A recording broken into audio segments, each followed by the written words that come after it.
আজকে বড় দুঃখ লাগে, আজকে বড় কষ্ট লাগে যে মুসলমানের ঘরের ছেলেরা 5 ওয়াক্ত নামাজ পড়ে, মুরব্বির লোকেরা 5 ওয়াক্ত নামাজ পড়ে, আবার ওই মানুষটা আবার নাতি নাতনির জন্মদিন পালন করে। বলে রেখে দিই ভাই, জন্মদিন পালন করা এটা হলো ইহুদি খ্রিস্টানদের কালচার।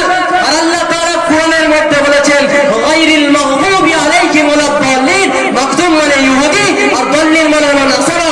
এই দুটো দলই পথভ্রষ্ট, আর এদের যারা অনুসরণ করবে তারা পথভ্রষ্ট হবে। আপনি যদি চান যে আমার সাথে নবীর, আমাদের হাসর নবীর সাথে হোক, তাহলে আপনার নবীর সুন্নাত অনুযায়ী চলতে হবে, নবীর সুন্নাতকে আপনাকে আঁকড়ে ধরতে হবে। কারণ আল্লাহর নবী বলেছেন মান তাশাব্বাহা বিকওমিন ফাহুয়া মিনহু, যে ব্যক্তি যে কওমকে অনুসরণ করবে, যে জাতিকে অনুসরণ করবে, তার হাসর কিন্তু সেই সাথেই হবে। আপনি যদি আল্লাহর নবীকে অনুসরণ করেন তো আপনার হাসর কিন্তু আল্লাহর নবীর সাথে হবে। যদি আপনি ইহুদি খ্রিস্টানদের কালচারকে অনুসরণ করেন তাহলে আপনার হাসর কিন্তু তাদের সাথে হবে। এজন্য বলে দেয় ভাই, জন্মদিন পালন করা হলো মুসলমানের জন্য হারাম। কথা মনে থাকবে ইনশাআল্লাহ। আল্লাহ নবী বলেন খায়রুকুম মান তাআল্লামাল কুরআন ওয়া আল্লামাহু, তোমাদের মধ্যে থেকে উত্তম ব্যক্তি তো ওই ব্যক্তি যে ব্যক্তি নিজে কোরআন শিখলো এবং অপরকে কোরআন শিক্ষা দিল। আল্লাহ নবী সাল্লাল্লাহু আলাইহি সাল্লাম বলেন কাল কিয়ামতের ময়দানেতে, কাল হাসরের ময়দানেতে আল্লাহ তাআলা কোরআনের মধ্যে বলেন ইয়াউমা ইয়াফিরুল মারউ মিন আখি ওয়া উম্মিহি ওয়া আবি ওয়া সাহিবাতিহি ওয়া বানি। কাল কিয়ামতের ময়দানেতে বাপ বেটাকে চিনতে পারবে না, মাতার মেয়েকে চিনতে পারবে না, ইমাম সাহেব মুসল্লিকে চিনতে পারবে না, বিশ্বাস তার মুরিদরে চিনতে পারবে না।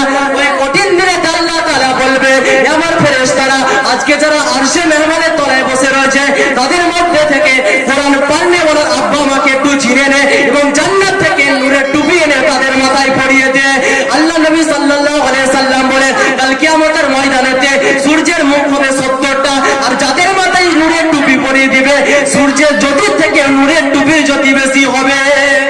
ওই সময় হাসরবাসীরা বলতে থাকবে এরা কোন দেশের ওলি, কোন দেশের নবী, কোন দেশের নবী, এদের নাম কি, এরা কোন জায়গার নবী। ওই সময় ফেরেশতারা বলবে এরা নবী না, এরা কাউনা, এরা হলো তারা কোরআন পড়নে ওয়ালার আব্বা মা যারা। বলছে কোরআন পড়নে ওয়ালার আব্বা মার এত সম্মান, তারা ডাক্তার মাস্টার বারিস্টারের বাপ করা। বলছে পিছন দিকে তাকিয়ে দেয় উলঙ্গ হয়ে পিটাই খাচ্ছে যারা। বলছে ওদের বাবা দোষ কি ছিল, বলছে বোকা নবী বলে গেছে, ওটা হলো তোমার সন্তান, তার বিষয়ে তোমাকে জিজ্ঞাসা করা হবে। ওদের ছেলেরা ভোরবেলা উঠেতে শীতকালে কনকনে ঠান্ডা, ভোরবেলা উঠে কোরআনকে বুকে নিয়ে মসজিদে পড়তে যায়, মক্তবে পড়তে যায়, মাদ্রাসাতে পড়তে যায়।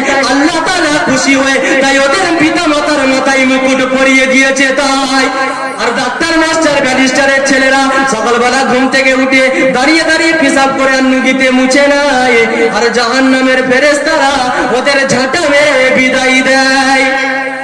এজন্য বাপ বলে যায় কোরআন শিক্ষা শিখে যাও এবং অপরকে কোরআন শিক্ষা শিখিয়ে